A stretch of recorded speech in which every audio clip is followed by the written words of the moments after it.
लखनऊ से इस वक्त की बड़ी खबर आपको बता दें आ रही है। एमएलसी चुनाव में हंगामे की खबर आ रही है। एमएलसी चुनाव के दौरान प्रत्याशी कांति सिंह ने बीजेपी प्रत्याशी पर मारपीट और प्रशासन पर पक्षपात करने का आरोप लगाया है। भारी हंगामे के बीच स्नातक चुनाव का दौर जारी है। प्रत्याशी कांति सिंह ने बीजेपी प्रत्याशी पर मारपीट और प्रशासन पर पक्षपात का आरोप लगाया है।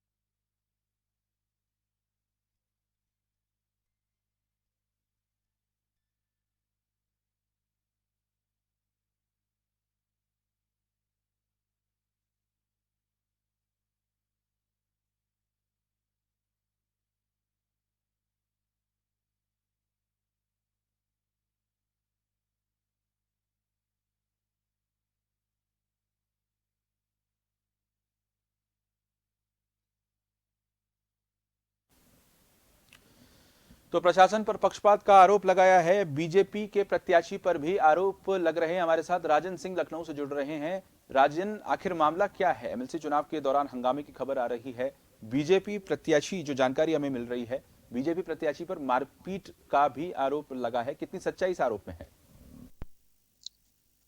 जी, आशीष, मैं बिल्कुल बता दूं कि यहाँ पर जिस तरह से जो गणना हो रहा था उसके बीच जो एक हंगामा जो सामने आ रहा था, वो उसके बाद से आप देखेंगे कि किस तरह से यहाँ पे फोर्स को तैनाती किया गया है और यहाँ पे जो व्यवस्था है वो एकदम चुस्त दुरुस्त कर दिया गया है। और यहाँ पे तमाम प्रत्याशी हैं। आपको बता दें कि कांति सिंह हमारे साथ हैं और ये किस तरह से यहाँ पे जो एक भीड़ उमड़ के आई और इसके बाद से जो है हंगामा होने लगा। किस तरह का क्या आरोप है? कांति सिंह विपक्षी पे आरोप लगा रही है। मैम, किस तरह का क्या आरोप है ये बताइए थोड़ा।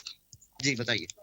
काउंटिंग चल रही थी, उसी दौरान काउंटिंग में विपक्ष वालों ने अनवैलिड पेपर डालना शुरू कर दिया, जबकि वैलिड में लिखना होता है 1, इनवैलिड में कुछ भी लिखा हो, प्रत्याशी का नाम लिखा हो, चाहे टिक लगा दिया हो या कुछ भी लिखा हो, उसको विपक्ष के फेवर में करने लगे प्रशासन।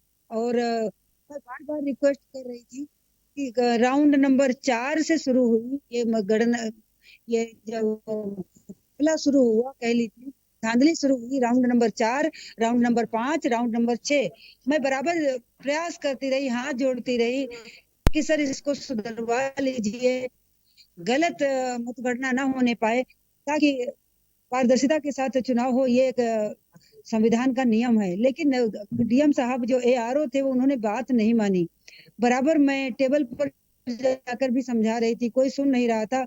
और मैं जब समझा रही थी, समझाने के साथ उसी बीच उनके कार्यकर्ताओं ने मुझे बहुत गलत गलत गालियां दी और मेरे बेटे को वहां पर इतना उठा पटक करके मारा। और मार तो हमने सब छोड़ छाड़ करके बच्चे को लेकर के मैं फर्स्ट इस मीडिया वाले हाल में आई। मैंने तो डीएम साहब को जाके बताया कि बच्चे को चोट बहुत लगी, देखिए चल के क्या करूं मैं। वो आए कमरे में, देख गए, बोले सीएमओ को फोन कर रहा हूँ, गाड़ी मंगा रहा हूँ।